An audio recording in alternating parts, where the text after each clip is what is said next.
একটানা এতক্ষণ কথা বলে আদিনাথ চক্রবর্তী একটু থামলেন। বর্ষণ মুখর রাত্রির জল ভেজা বাতাস ক্রমাগত দুলিয়ে চলেছে ঝুলন্ত লণ্ঠনটা। সেই সঙ্গে দেওয়ালে নড়ছে ঘরে বসে থাকা মানুষদের ছায়া। আড্ডায় মাঝে মাঝে একটা সময় আসে যখন হঠাৎ সবাই একসঙ্গে চুপ হয়ে যায়। জমাট গল্পেরও একটা মহিমা আছে। সে গল্প সত্যি মিথ্যে বা অবিশ্বাস্য যাই হোক না কেন, ভালো করে বলতে পারলে শ্রোতারা মুগ্ধ হয়। আদিনাথ কথক হিসেবে প্রথম শ্রেণী, নিতান্ত তুচ্ছ বিষয়কেও বলার গুণে মনোমুগ্ধকর করে তুলতে পারেন। আজ রাতের পরিবেশ আর তার গল্প এমন ভাবে খাপ খেয়ে গেল যে আড্ডাধারীরা কেউ কোনো তর্ক তুলল না। কেবল ষোড়শী চাটুর্যে বললেন,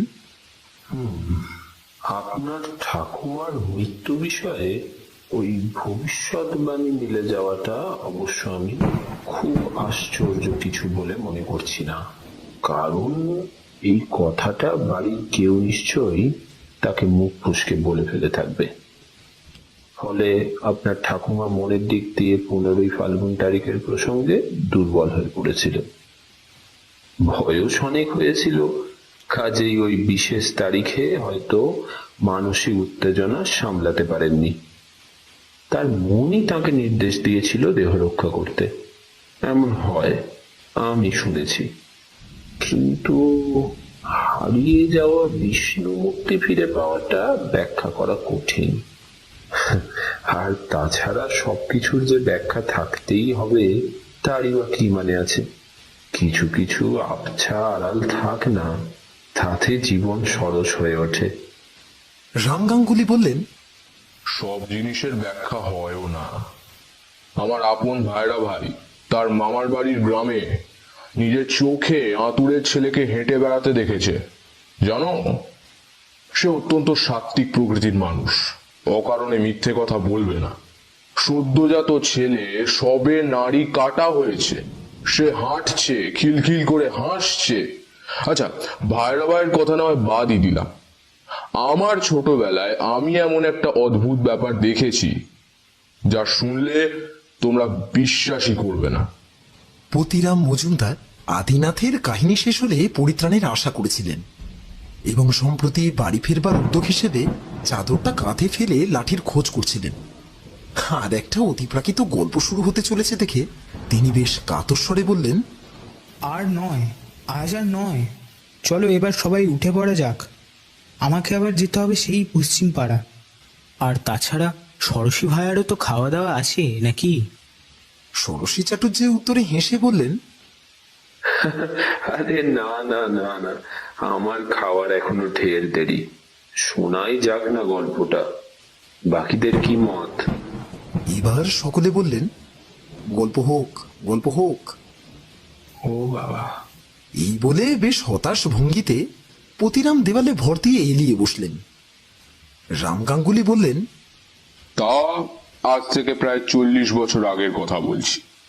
তখন আমার বয়স আর কত হবে, ধরো এই 20 কি 22।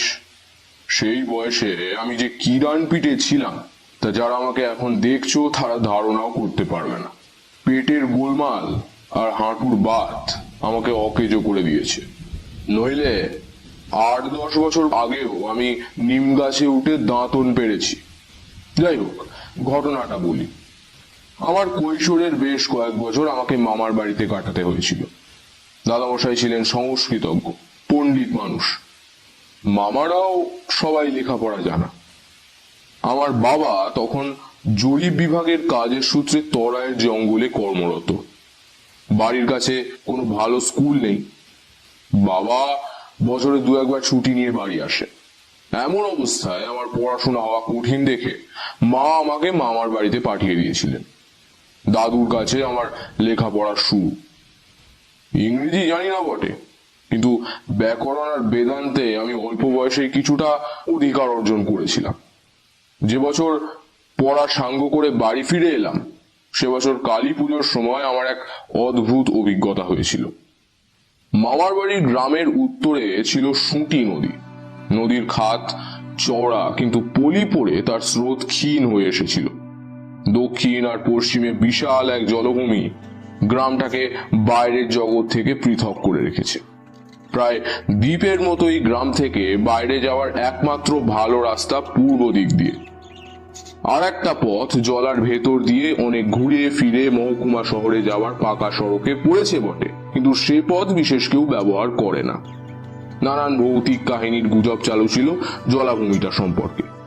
নরম কাদা, নলখাগড়ার বন, উলু ঘাসের আর হোগলার জঙ্গল, আর মাঝে মাঝে এক একটা জায়গায় একটু ঘাস জমি, তাতে একটা দুটো বড় গাছ। এই নিয়ে সেই জলাভূমির বিস্তার। আমি আর আমার প্রাণের বন্ধু তিনকড়ি, সেও ছিল আমারই মতো ডানপিটে আর নির্ভীক, এই জলাভূমির মধ্যে বেরিয়ে বেড়াতাম। সেই সব দিনের কথা মনে এলে এখন বুকের মধ্যেটা কেমন যেন করে ওঠে।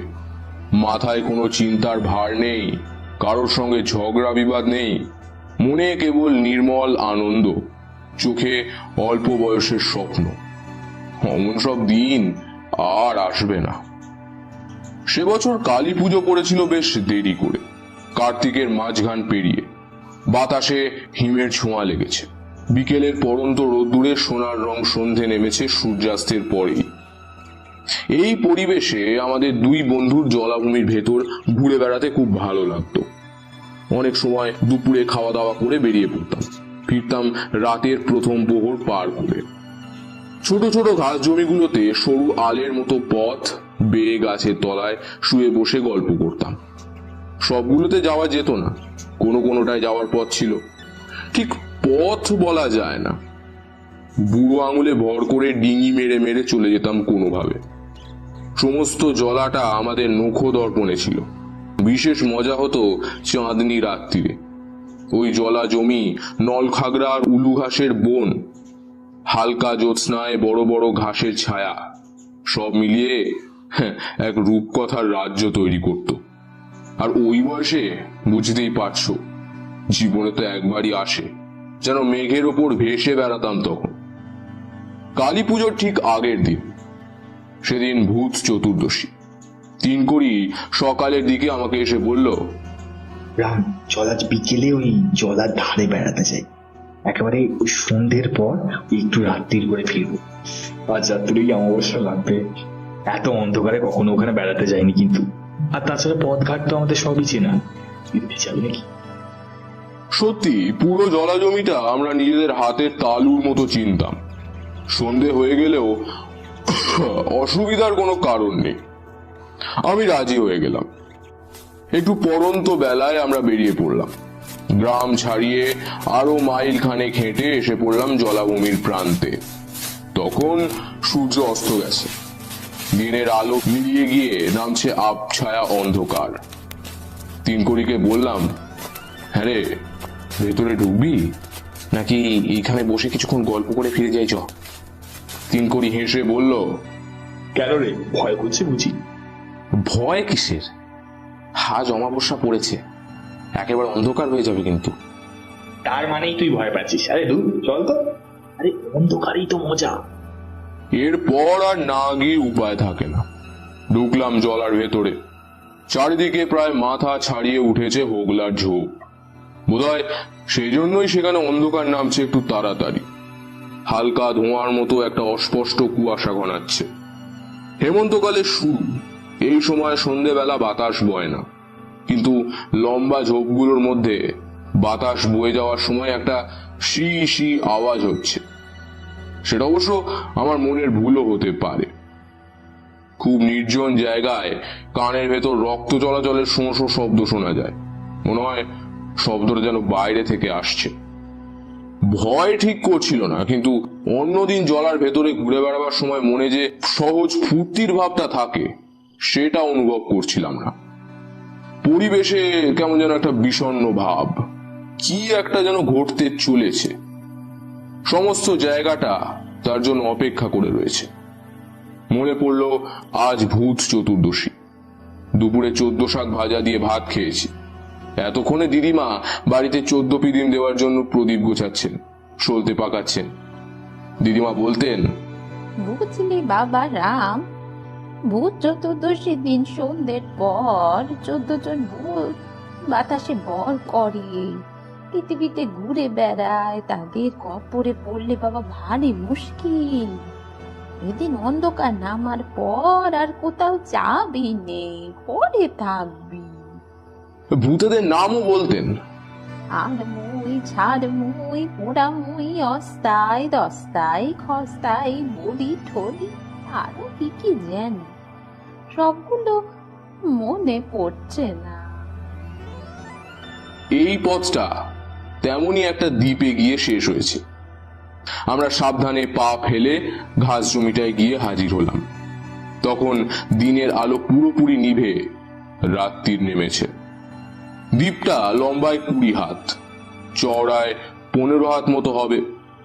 মাঝখানে একটা বড় গাছ ঠেলে উঠেছে ওপর দিকে। তার মোটা গুঁড়িতে হেলান দিয়ে তিনকড়ি বসলো। আমি বসলাম মুখোমুখি। অমাবস্যার রাত্রিরেও নক্ষত্রদের থেকে চুঁইয়ে আসা ক্ষীণ একটু আলোর আভাস থাকে। সেই আলো অন্ধকার দূর করে না, পরিবেশকে আরো রহস্যময় করে তোলে। তিনকড়ি বলল, আরে নিধু বাবুর একখানা গান ধরা যাক। আমার গাইতে ইচ্ছে করছিল না। তিনকড়ি বেশ ভালো গান জানতো, সে একাই গান ধরল। হঠাৎ আমার মনে হলো তিনকড়ি আসলে ভয় পেয়েছে। প্রথমে সাহস দেখে এখন সে ভয়টা স্বীকার করতে লজ্জা পাচ্ছে। গান গাওয়াটা প্রকৃতপক্ষে তার ভয় কাটানোর চেষ্টা। কিন্তু কেন ভয় পেল তিনকড়ি? পরিবেশের বিষণ্ণতা আর দমচাপা ভাবটা কি সে ধরতে পেরেছে?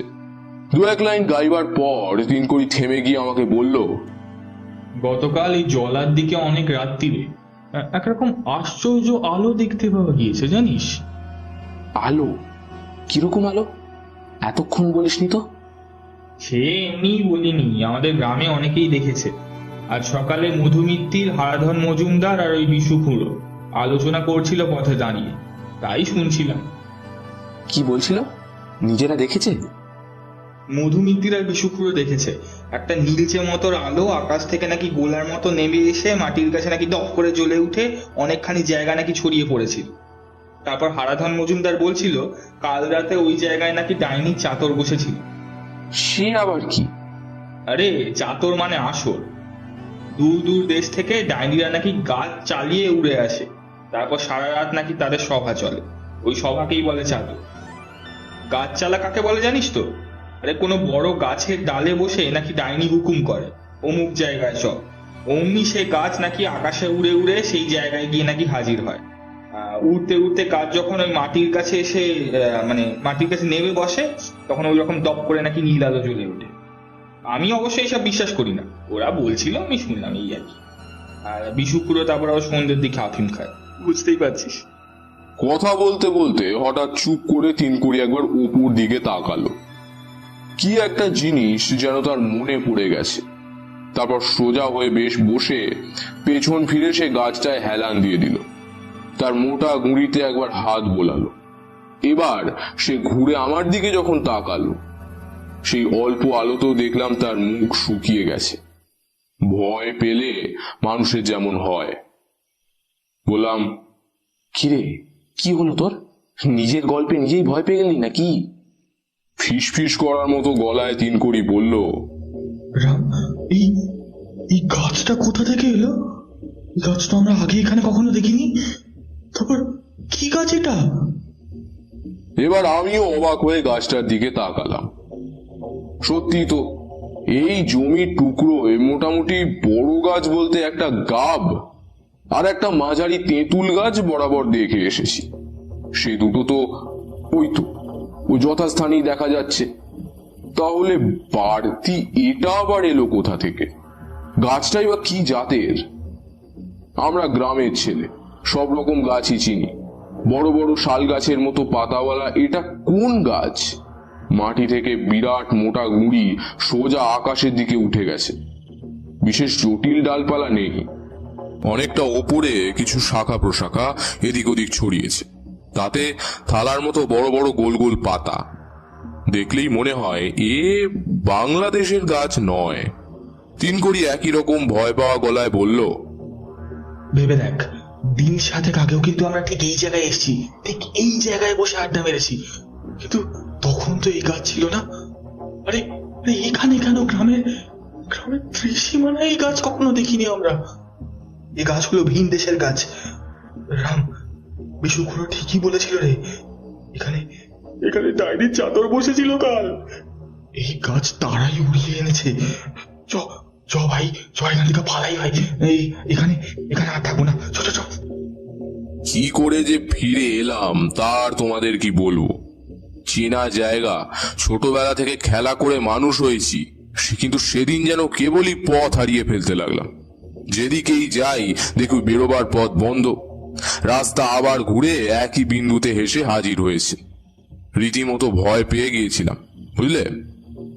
অত্যন্ত আবছা তারার আলো, লম্বা ঘাসের জঙ্গল, একটু পা ফেলতে ভুল হলেই কোমর পর্যন্ত কাদায় গেঁথে যাওয়ার সম্ভাবনা, তার সঙ্গে হেমন্তকালের অস্বচ্ছ কুয়াশার পাক খাওয়া, সব মিলিয়ে যেন একটা ভয়ের স্বপ্ন। কোন রকমে জলাভূমির বাইরে শক্ত জমিতে এসে যখন পা দিলাম তখন আমরা দুজনেই ঘামছি। হন হন করে হেঁটে প্রায় যখন গ্রামে পৌঁছে গেছি, একবার যেন তিনকড়ি পেছন ফিরে তাকালো, তারপরই থমকে দাঁড়িয়ে গিয়ে আমাকে বলল, ওই ওই দেখ রাম, দেখ কি কাণ্ড দেখ। তাকিয়ে দেখলাম সেদিকে। আকাশটা অদ্ভুত নীল রঙে ভরে গেছে। তীব্র আলো নয়, মৃদু জ্যোৎস্নার মতো আভা, আর তার মধ্যে দিয়ে কি একটা জিনিস যেন জলার ভেতর থেকে উঠে আকাশে মিলিয়ে যাচ্ছে। ভালো করে বুঝতে না বুঝতে এই জিনিসটা আলোর পরিধির বাইরে চলে গেল। আমরা দুজনে অবাক হয়ে তাকিয়ে রইলাম। আলোটাও একটু একটু করে ম্লান হয়ে শেষে মিলিয়ে গেল। গ্রামে ঢুকে দেখলাম বেশ হইচই শুরু হয়ে গেছে। অনেক মানুষ বেরিয়ে এসেছে বাইরে। কে যেন গাড়ু হাতে মাঠে যাওয়ার সময় দক্ষিণ পশ্চিম দিগন্তে নীল আলোটা দেখতে পেয়ে চেঁচিয়ে লোকজন ডাকে। একেবারে মিলিয়ে যাওয়ার আগে অন্তত 7-8 জন মানুষ দেখেছে আলোটা। যারা পরে বেরিয়েছে তারা এখন প্রত্যক্ষদর্শীদের কাছে বিবরণ শুনছে। বিশু ভট্টাচার্য বললেন, পর দুদিন, আর নিশ্চয়ই তোমরা অবিশ্বাস করবে না, এখন তো নিজের চোখেই দেখলে। কালকেই তোমরা বলেছিলে আমি নাকি আফিমের চোখে খেয়াল দেখেছি, আর নিশ্চয়ই তা বলবে না। কি বলবে? আগামীকাল কালী পুজো, লক্ষ্মী কালীর মন্দিরে ভালো করে পুজো দাও সবাই। এইসব এইসব একেবারেই ভালো লক্ষণ নয়। জয় মা, মাই পারে রক্ষা করতে। কিন্তু রঘু চৌধুরী বললেন, ঠিকই, আজ হচ্ছে গিয়ে ভূত চতুর্দশী। ছোটবেলা থেকেই শুনে আসছি আজ সন্ধ্যের পর থেকে প্রেতের দল বাতাসে মিশে ঘুরে বেড়ায়। হে, তোমরা তো আজকাল কেউ কিছু মানো না। আধুনিক যুগ এসেছে, শহরে শুনছি তেলের বদলে নাকি গ্যাসের আলো জ্বলছে রাস্তায়। এখন বুঝে দেখো বুড়োদের কথা সত্যি কি মিথ্যে। এই গোলমালে কেউ খেয়াল করেনি আমরা বাইরে থেকে এসে গ্রামে ঢুকেছি, নইলে বকাঝকা খেয়ে মরতে হতো আর কি। পরের দিন কালী পুজো। কথা রইল তিনকড়ি আর আমি বিকেল 3টে নাগাদ রক্ষাকালীর মন্দিরের সামনে দেখা করব। পরের দিন যথা সময়ে মন্দিরের সামনে গিয়ে দেখি তিনকড়ি আমার আগেই এসে হাজির হয়েছে। মন্দিরে আজ সারা রাত ধরে পুজো হবে, তার প্রস্তুতি চলছে। তিনকড়ি আমাকে একদিকে টেনে নিয়ে গিয়ে বলল, রাম, চ আজ আবার একবার জলার দিকটা ঘুরে আসি। দিনের বেলা তো কোনো ভয় নেই, কালকে রাত্রিবেলা কি দেখেছি।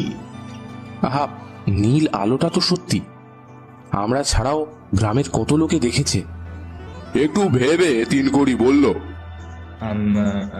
তবু চল যাই, বেলা থাকতে থাকতেই ফিরে আসবো। চ না। গতকাল অত ভয় পেয়েছিলাম, আজই আবার সেখানে রওনা হলাম দুজন মিলে। সেই বয়সে সবই সম্ভব ছিল। তাছাড়া ঝকঝকে সূর্যের আলোয় অপ্রাকৃত ভয় থাকে না।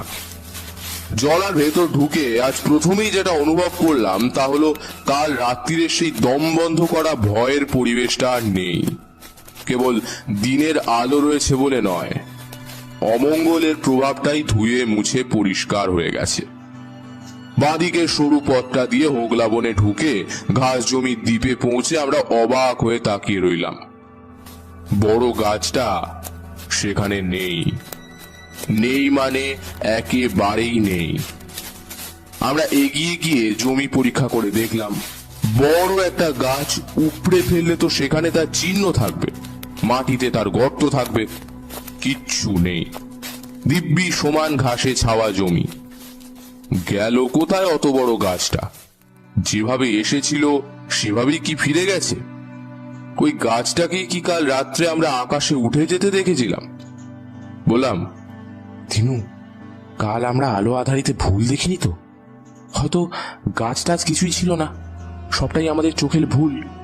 হতেই তো পারে, তাই না? তিনকড়ি মৃদু গলায় বলল, না, হতেই পারে না। আরে জিনিসটার বাস্তব ছোঁয়া আমি পেয়েছিলাম। কালকে কালকে আমি হেলান দিয়ে বসেছিলাম গাছটায়। আর তাছাড়া এই শার্টের পকেট থেকে একটা সবুজ রঙের ভাঁজ করা কি জিনিস বের করে আমার হাতে দিয়ে বলল, এইটা তো মিথ্যে নয়, চোখের ভুলও নয়। এইটি হলো গতকাল রাত্রিরের ওই ভুতুরে গাছের একখানা পাতা। আরে কি ভেবে একখানা পাতা পকেটে গুঁজে রেখে দিয়েছি, নিচেই পড়েছিল। আমরা দুজনে মিলে অনেক খুঁজলাম, না, আর একটাও পাতা পড়ে নেই। সমস্ত চিহ্ন নিয়ে গাছটা মিলিয়ে গেছে, কেবল তিনকড়ি রেখে দেওয়া পাতাটা ছাড়া। গ্রামে ফিরে এসে অনেককে পাতাটা দেখিয়েছিলাম, কেউ চিনতে পারেনি। বহু বছর বাদে অবশ্য জানতে পেরেছিলাম ওটা কি গাছের পাতা। কাশী গিয়েছিলাম বিশ্বনাথ দর্শন করতে। একদিন সেখান থেকে দেবী মহাকালীর পুজো দিতে গিয়ে পাহাড়ের কোলে জঙ্গলের মধ্যে ওই গাছ দেখি।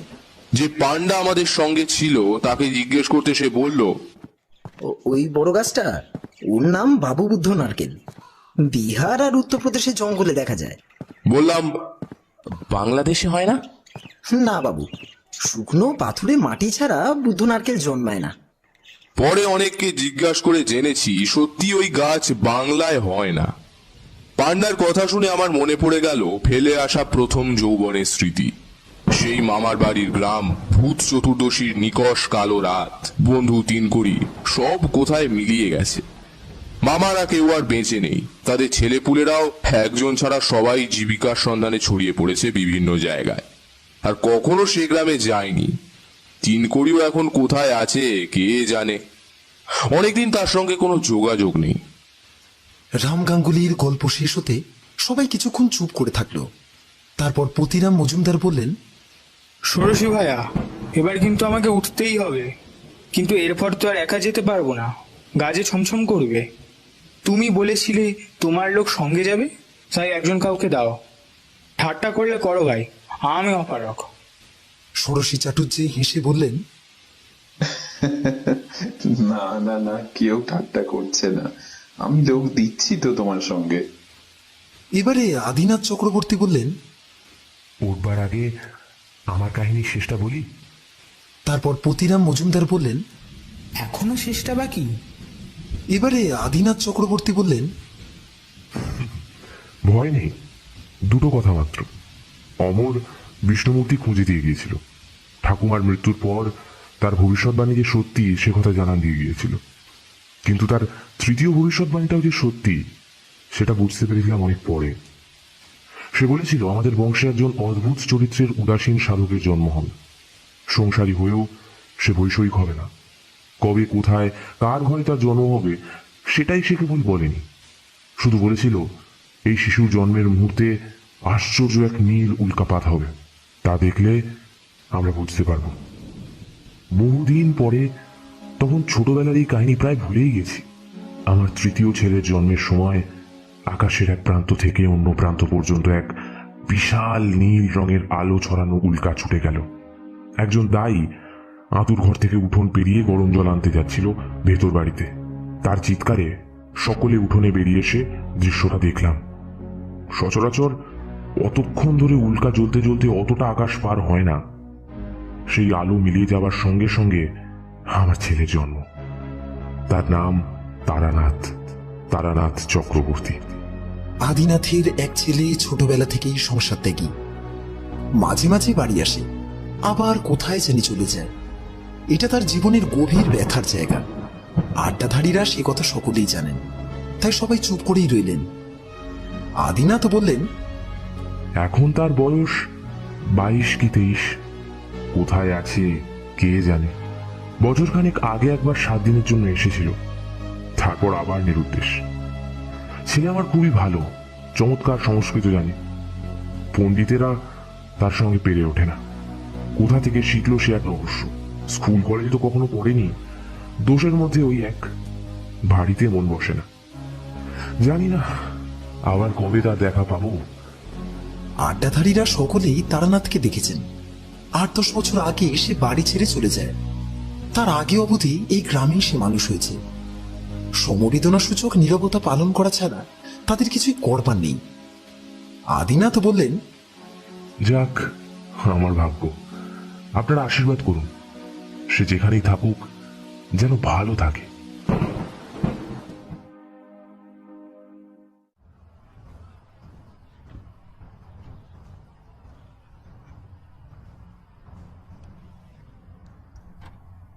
এতক্ষণ এই গল্প শুনছিলাম তারানাথের মুখে। মটলেনে তারানাথের বাড়িতে আমাদের চিরাচরিত আড্ডা বসেছে। আজ ছিল জন্মাষ্টমীর ছুটি। দুপুরের পরে কিশোরী সেন আর আমি গল্পের লোভে হানা দিয়েছি তারানাথের বৈঠকখানায়। চারির বিয়ে হয়ে যাবার পর তারানাথ বোধহয় মনের দিক দিয়ে একটু অসহায় হয়ে পড়েছে। মেয়েরা বাপের যতখানি সেবা করে, ছেলেরা ততটা পারে না। মেয়ে শ্বশুরবাড়ি চলে যাবার পর তারানাথের মুখ চোখে একটা কেমন ভরসা হারার ভাব ফুটে ওঠে মাঝে মাঝে। আমরা বুঝতে পারি, কিন্তু তা নিয়ে আলোচনা করি না। কি হবে প্রৌঢ় মানুষের মনে বিষণ্ণতার বোঝা বাড়িয়ে। আজ তারানাথের বাড়িতে গিয়ে কড়া নাড়তে দরজা খুলে দিল চারি। অবাক হয়ে বললাম, হে কি রে, কবে এসেছিস তুমি? গত হপ্তাতেও তো আমরা এসে গল্প করে গিয়েছি। কই, তোর বাবা তো কিছু বললেন না যে তুই আসবি? হাসি মুখে চারি বলল, না না কাকা বাবু, আসার কথা ছিল না। গতকাল হঠাৎই এসে পড়েছি। ব্যবসার কাজে আপনাদের জামাইকে কলকাতা আসতে হলো। আমি ধরে পড়লাম আমিও যাব, তাই। আমি হেসে বললাম, জামাই তো সব কথা খুব মান্য করে চলে, তাই না? চারি সলজ্জ হেসে মাথা নিচু করল। সে চিরকালই সপ্রতিভ, কিন্তু প্রগলভা নয়। ছোটবেলা থেকেই তাকে দেখছি কন্যার মতন কেমন একটা স্নেহ জন্মে গিয়েছে তার উপর। আগে আগে তার জন্য লেসের ডিজাইন, ছবিওয়ালা গল্পের বই ইত্যাদি নিয়ে আসতে হতো। গত বছর ভালো ঘরে বিয়ে হয়েছে চারির। স্বামী মাঝারি ধরনের ব্যবসা করে, বিশাল ধনী নয়, কিন্তু সচ্ছল অবস্থা। ছেলেটিও ভালো, বিনয়ী এবং সৎ চরিত্র। এত ভালো পাত্রে বিয়ে দেবার ক্ষমতা তারানাথের ছিল না, কিন্তু চারি সুন্দরী বলে দেনা পাওনা কোনো বাধা হয়নি। চারি বলল, আপনারা ভালো আছেন তো কাকা বাবু? আসুন আসুন, ভেতরে এসে বসুন। একটু পরে তারানাথ বাড়ির ভেতর থেকে এসে বৈঠকখানায় বসল। তার মুখ আজ উজ্জ্বল। গত 1 বছরের ম্রিয়মান ভাবটা কেটে গিয়েছে। সে বলল, এসো হে দুই মূর্তি, আজ ছুটির দিন। আমি জানতাম তোমরা আসবে। তোমাদের বউ দিদি ক্ষীরের মালপোয়া করেছেন, দুজনে খেয়ে যেও। কিশোরী বলল, চারি এসেছে, বাড়ির চেহারাই দেখছি বদলে গিয়েছে। সত্যি, মেয়ে শ্বশুর বাড়ি থেকে এলে মনে খুব আনন্দ হয়, তাই না? উত্তরে তারানাথ বলল, হ্যাঁ তা ঠিক। তাও এখন তো বুদ্ধি দিয়ে বুঝছো, আমার বয়সে এলে হৃদয় দিয়ে বুঝবে। যথা সময়ে চারি চা নিয়ে এলো। আজ সব একদম সময় মাফিক ঠিকঠাক চলছে। আমরা আসবার সময় মোড়ের দোকান থেকে কিনে আনা তারানাথের প্রিয় সিগারেট পাসিং শোয়ের প্যাকেটটা বাড়িয়ে দিলাম। এটা না হলে তারানাথের গল্পের মেজাজ আসে না। নানা রকম কথা হতে হতে নিজের ছোটবেলার গল্প আরম্ভ করলো তারানাথ। সাধারণত সে নিজের পুরনো জীবন সম্বন্ধে কিছু বলতে চায় না, অন্তত সাধারণ পারিবারিক তথ্যগুলো আলোচনা করেই না। বেছে বেছে কেবল অদ্ভুত আর অলৌকিক অভিজ্ঞতার গল্প শোনায়। আজ হঠাৎ কিশোরী জিজ্ঞাসা করলো, আচ্ছা, আপনি তন্ত্র সাধনার উৎসাহ বা প্রেরণা পেলেন কোথা থেকে? আচ্ছা, আপনাদের পূর্বপুরুষদের মধ্যে কেউ কি তন্ত্র সাধক ছিলেন? মানে আমি বলতে চাইছি যে এই ধারাটা কি পরিবারে আগে থেকে ছিল? সিগারেটে দগ্ধাবশেষ ছাইদানি হিসেবে ব্যবহৃত নারকেল মালায় গুজে দিতে দিতে তারানাথ বলল, হ্যাঁ তা বলতে পারো। একেবারে রক্তাসরধারী তান্ত্রিক কেউ না থাকলেও বাপ ঠাকুরদা প্রপিতামহের ভেতর অনেকেই রীতিমতন সাধক শ্রেণীর মানুষ ছিলেন। আমার আপন ছোট ঠাকুরদা, মানে বাবার ছোট কাকা, তিনি কৈশোরে গৃহত্যাগী হয়ে চলে গিয়েছিলেন। তাছাড়াও আমাদের পরিবারে নানা সময়ে নানান আশ্চর্য ঘটনা ঘটেছে, যার কোনো ব্যাখ্যা দেওয়া যায় না। আর কিছু কিছু তো তোমাদের বলেওছি। এবারে আমি প্রশ্ন করলাম, আপনার ছোট ঠাকুরদা আর কখনো সংসার জীবনে ফিরে আসেননি?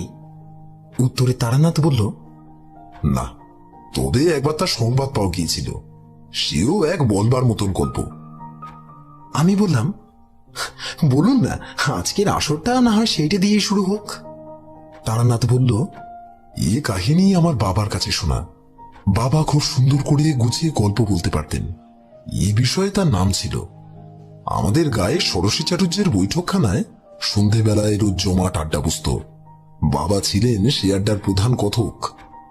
মেজাজ ভালো থাকলে বাড়ি ফিরে সেদিন কি গল্প হলো আমাদেরও খানিকটা শোনাতেন। তারপর তো আমি অল্প বয়সে বাড়ি থেকে উধাও হলাম। মাঝে মাঝে বাড়ি ফিরে আসি, তবে সে খুব কম, 3-4 বছরে একবার কি দুবার। ওই ভবঘুরেমি সময়টা আমার যে কি সুন্দর কেটেছে তার কি বলবো। কোনো পিছুটান নেই, দায় দায়িত্ব নেই, কেবল বিরাট এই পৃথিবীর পথে পথে ঘুরে ঘুরে বেড়ানো।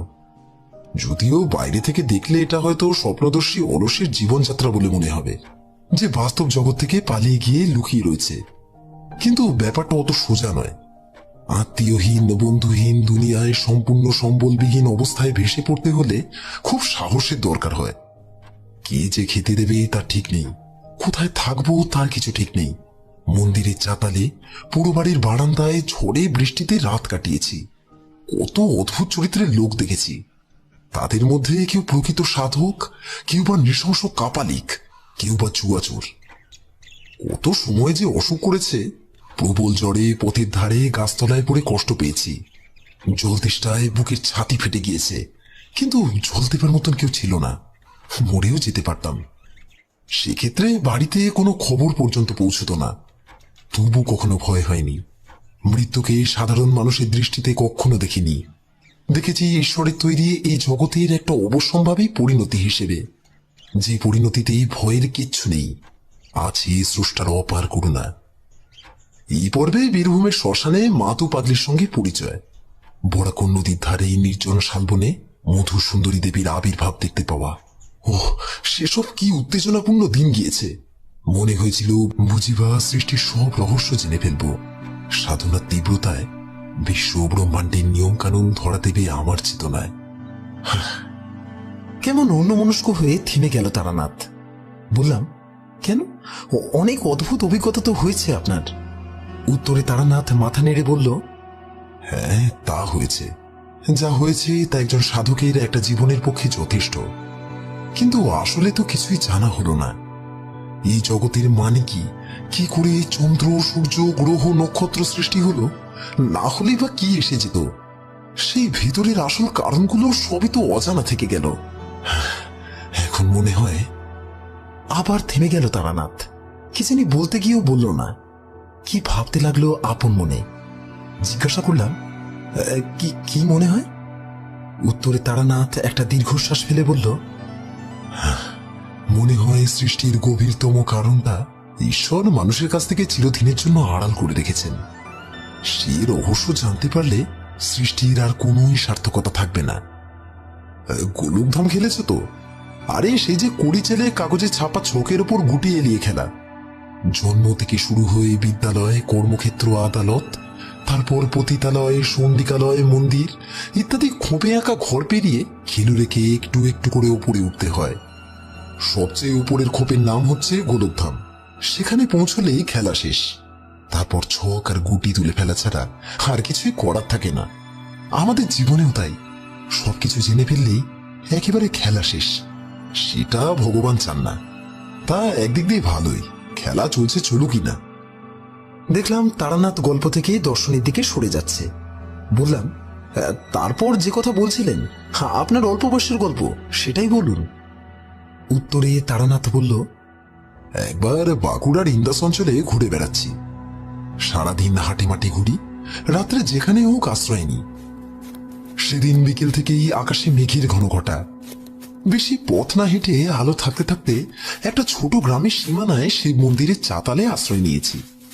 বেশ বড় লম্বা চাতাল, 8-10টা থামের ওপর ছাদ রয়েছে। কাজেই ওপরটা ঢাকা, বৃষ্টি হলেও ভিজতে হবে না।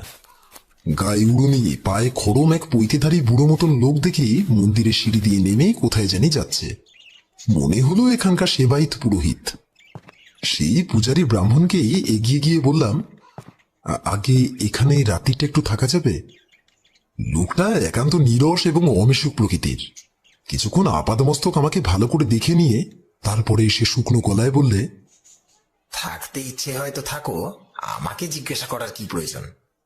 উত্তরে বললাম, না, ভাবলাম আপনি বোধহয় এই মন্দিরের পূজারী, কাছেই আপনার কাছে অনুমতি নেওয়াটা। আমার কথা শেষ করতে না দিয়ে সে ব্রাহ্মণ বললে, কিচ্ছু দরকার নেই, আমি এখানকার পূজারী বটে, কিন্তু নাট মন্দিরে যে কোনো যাত্রী আশ্রয় নিয়ে থাকতে পারে। তবে এখানে অতিথিশালা নেই, খাবার দাবার দেবার ব্যবস্থাও নেই। থাকার মধ্যে আছে ওই নাট মন্দির, থাকতে চাইলে থাকতে পারো। তাঁর এই রূঢ় কথায় আমি বেশ খানিকটা অবাক হলাম, তবুও নিজেকে সামলে নিয়ে বললাম, আচ্ছা, আপনি কোথায় থাকেন? বৃদ্ধ আমাকে কড়া চোখে তাকিয়ে দেখল, তারপর বলল, কেন বলো তো? উত্তরে কোন রকমে বললাম, না, এমনি জিজ্ঞাসা করছি।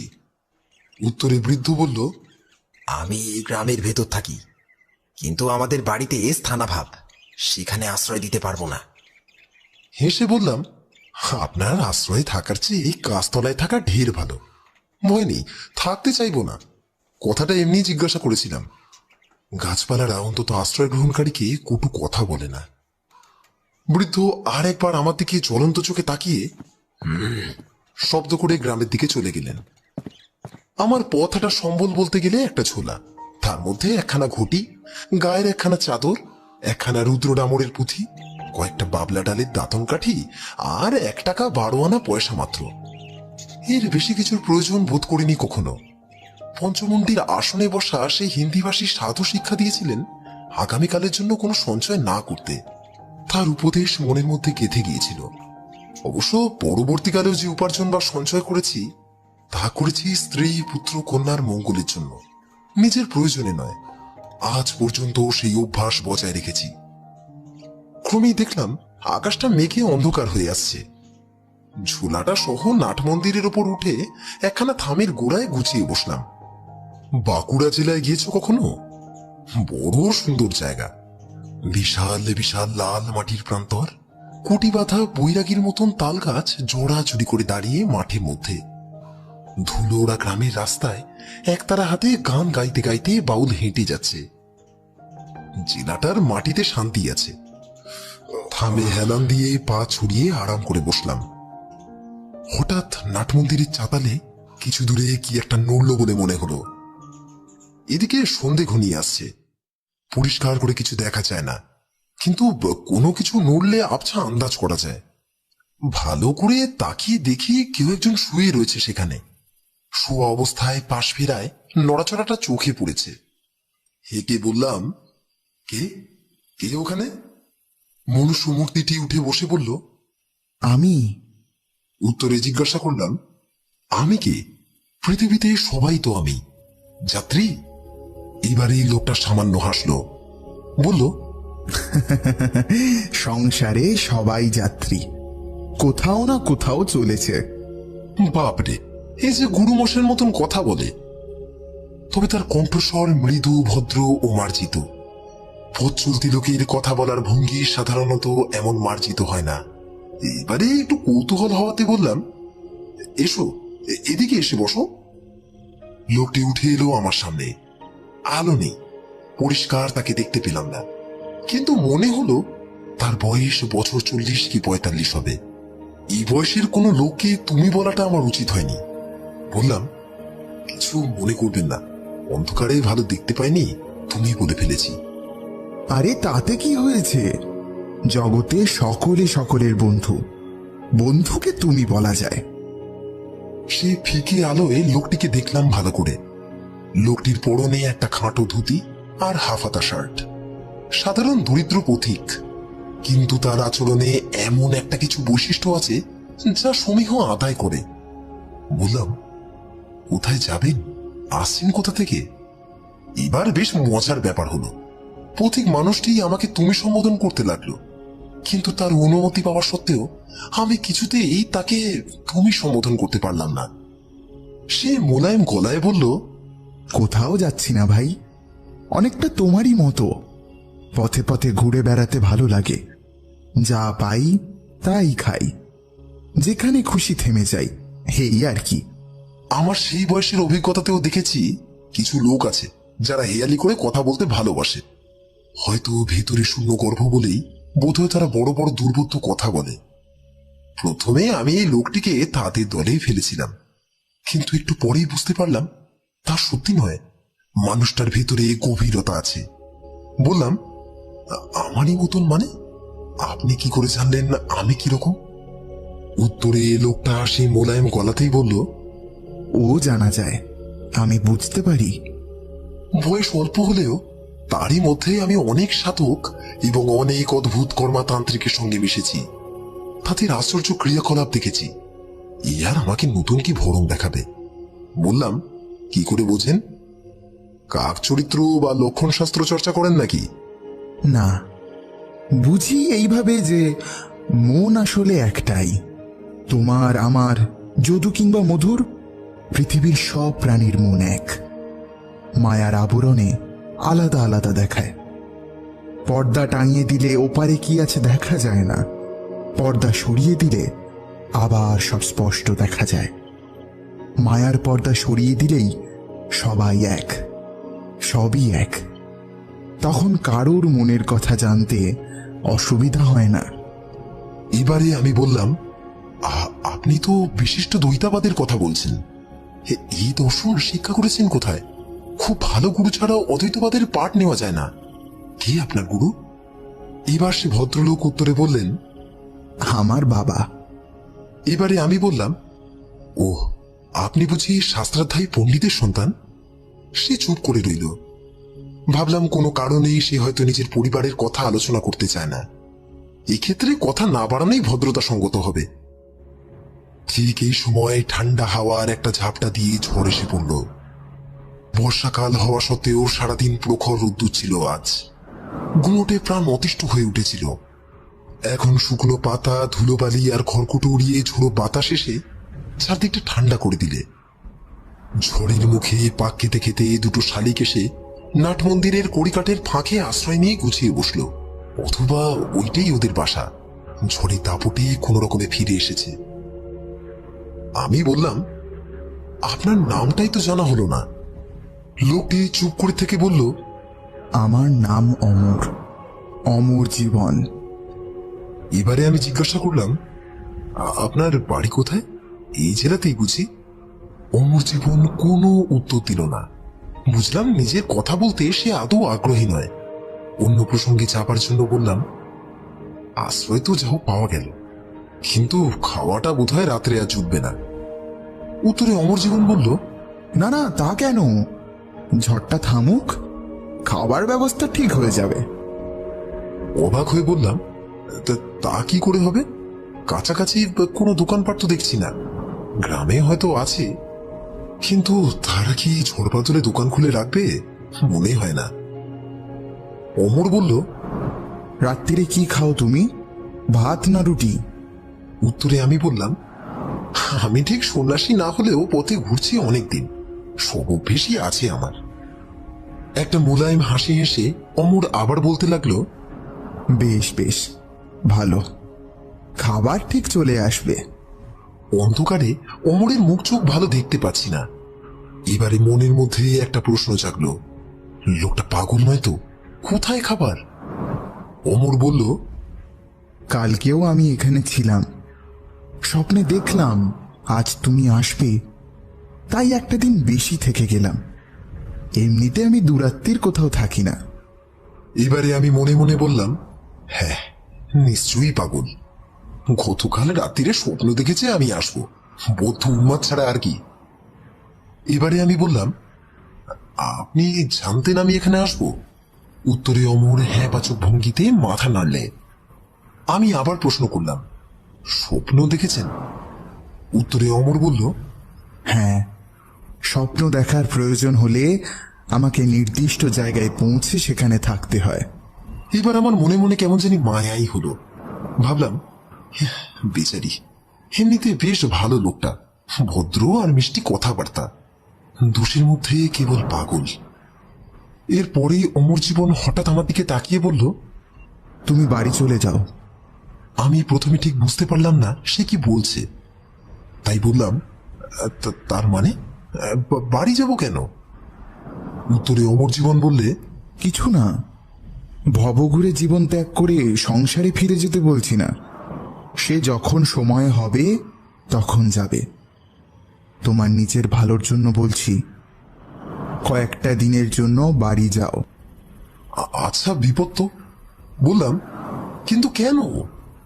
সে উত্তরে বললে, মনে করো আমি তোমার বন্ধু, আমি অনুরোধ করছি তাই যাচ্ছ। তার কথাগুলো একটু কেমন কেমন, কিন্তু গলার স্বরে একটা ব্যক্তিত্বপূর্ণ দৃঢ়তা তার আছে। তার কথা মনোমতো না হলেও অকস্মাৎ উড়িয়ে দেওয়া যায় না। তখনকার মতন তাকে শান্ত করার জন্য বললাম, আচ্ছা আচ্ছা আচ্ছা, সে দেখা যাবে, এখন বিড়ি চলে?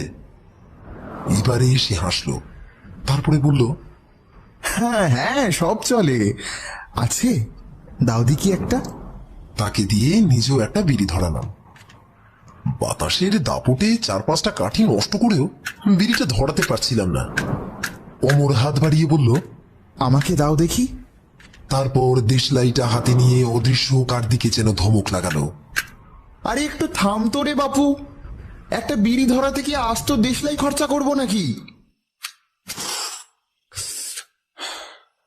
তোমাদের কি বলবো, কাকতালীয় কিনা জানি না, হাওয়ার ঝাপটা সামান্য কয়েক মুহূর্তের জন্য একেবারে কমে গেল। যদিও ঝড় চলতে চলতে এরকম হয় অবশ্য, তবুও মনে রেখাপাত করলো জিনিসটা।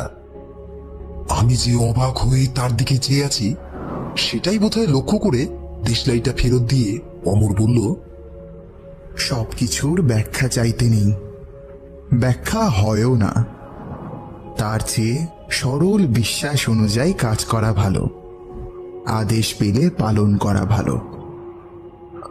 আদেশ কে পাঠায়? কথাটা খানিকটা বিস্মিত গলাতেই জিজ্ঞাসা করলাম।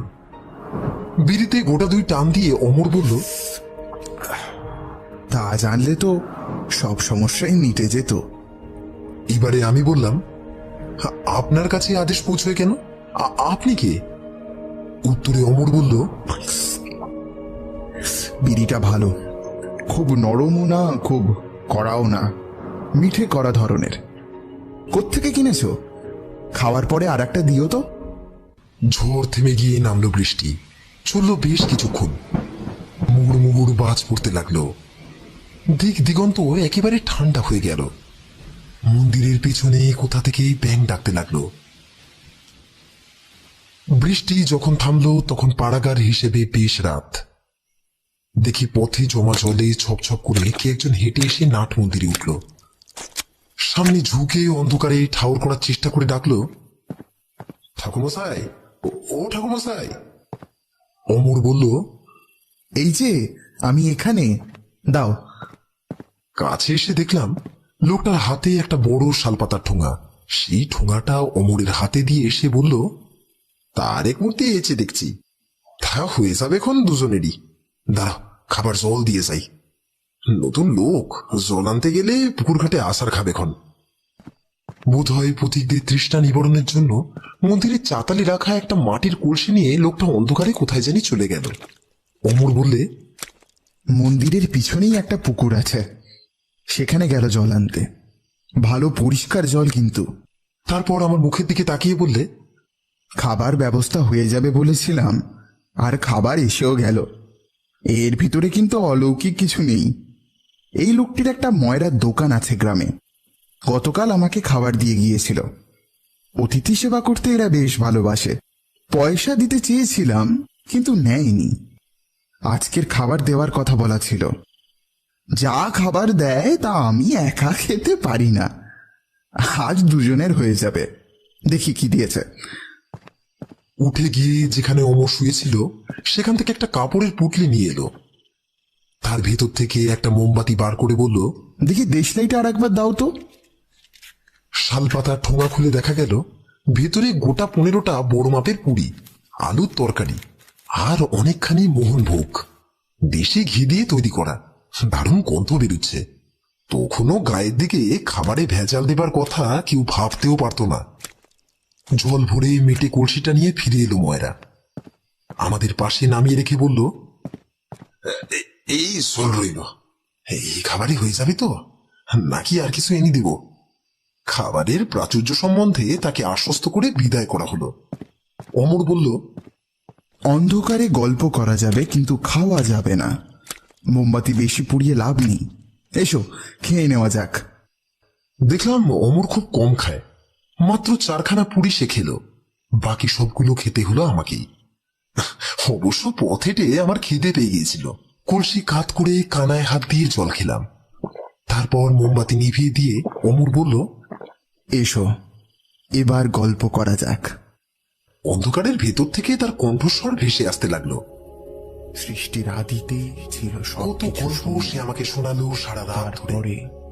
তেমন কথা আমি কারো কাছে আগে কখনো শুনিনি।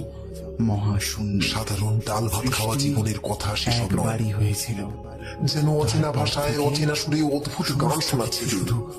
রূপ পাল্টে আকাশ আর নক্ষত্রের গল্প, নতুন কিছু সৃষ্টি হয়, সমুদ্রের ঢেউয়ের গল্প, আগুন বাতাস পাহাড় মাটির গল্প।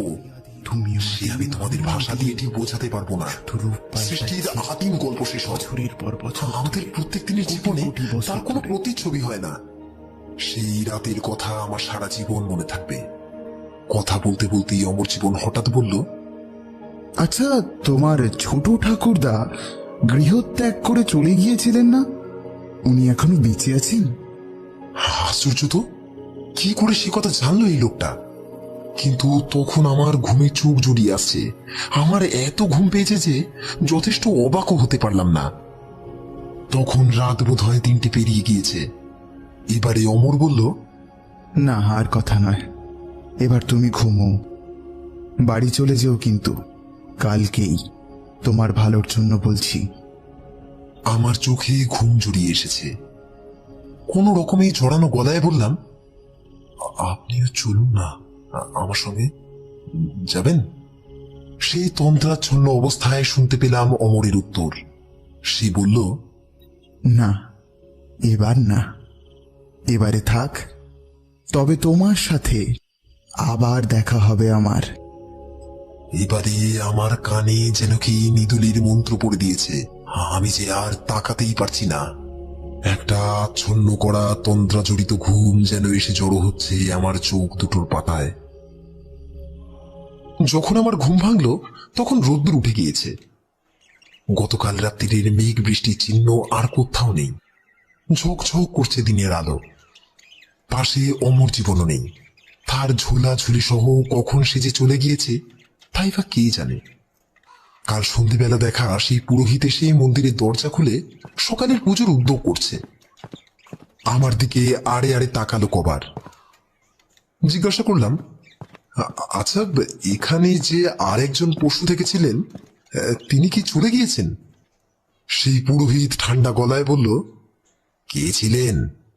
উত্তরে বললাম, একজন যাত্রী, আমার আগে থেকেই তো ছিলেন এখানে। এবার সে পুরোহিত নীরস গলায় স্বাভাবিকভাবেই উত্তর দিলেন, দেখিনি, খেয়াল করিনি, অমন কত লোক যাচ্ছে আসছে। লোকটি শুধু নীরস নয়, নিরুৎসুক, নিরুদ্বেগ এবং সম্পূর্ণ নিরুত্তাপ। যাই হোক, অমর জীবন লোকটিকে আমার খুবই অদ্ভুত লেগেছিল। তার কথা অমান্য করতে মন চাইল না। সেদিনই রওনা হলাম বাড়ির দিকে। বাড়ি পৌঁছানোর পর প্রতিবারের মতোই প্রথমে বাবার বকাঝকা, তারপরে মায়ের কান্নাকাটি এবং তার উপরে আত্মীয় স্বজনের আবেগের বন্যা একরকম সহ্য করতে হলো। দুপুরে খেতে বসে বাবা বললেন, গত পরশুদিনই ষোড়শী চাটুর্যের আড্ডায় তোমার কথা হচ্ছিল। আমার যে একটা এমন বাড়ি পালানো হাড় জ্বালানো ছেলে হবে সে কথা অনেক আগেই একজন বলে দিয়েছিল। আমি বললাম, কে, কোনো জ্যোতিষ? না, এমনি একজন পথিক। আমার ছোটবেলায় একদিনের জন্য আমাদের বাড়িতে আশ্রয় নিয়েছিল। তার নাম অমর, অমর জীবন। সেই গল্পই হচ্ছিল ষোড়শী চাটুর্যের বাড়িতে। চমকে উঠে বললাম, অমর, অমর জীবন? উত্তরে বাবা খানিকটা অবাক হয়ে বললেন, হ্যাঁ, কিন্তু তুমি চমকে উঠলে কেন? কোন রকমেই নিজেকে সামলে উঠে বললাম, না কিছু না। গল্পটা বরং আরেকবার বলুন তো, শুনি একবার। খেয়ে উঠে গড়গড়ায় তামাক খেতে খেতে বাবা বলতে শুরু করলেন। নিজের বাবার কাহিনী লেখকের বর্ণনার ভঙ্গিতে বলে গেল তারানাথ। তারপর থেমে একটু দম নিয়ে বলল,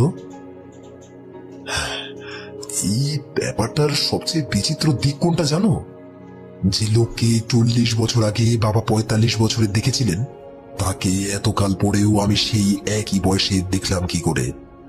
ছোট ঠাকুরদার খবরটা বাবাকে জানাবো ভেবেছিলাম, কিন্তু দেখলাম অমর জীবন মারফত সেটাও তিনি আগে থেকেই জানেন। পরদিন বুঝলাম কেন অমর জীবন বাড়ি চলে আসতে বলেছিল আমায়। পরদিন থেকে আমার এলো প্রবল জ্বর। প্রায় 1.5 মাস ভুগে সেরে উঠলাম। পথে থাকলে যে প্রাণ সংশয় হতো তাতে কোনো সন্দেহ নেই।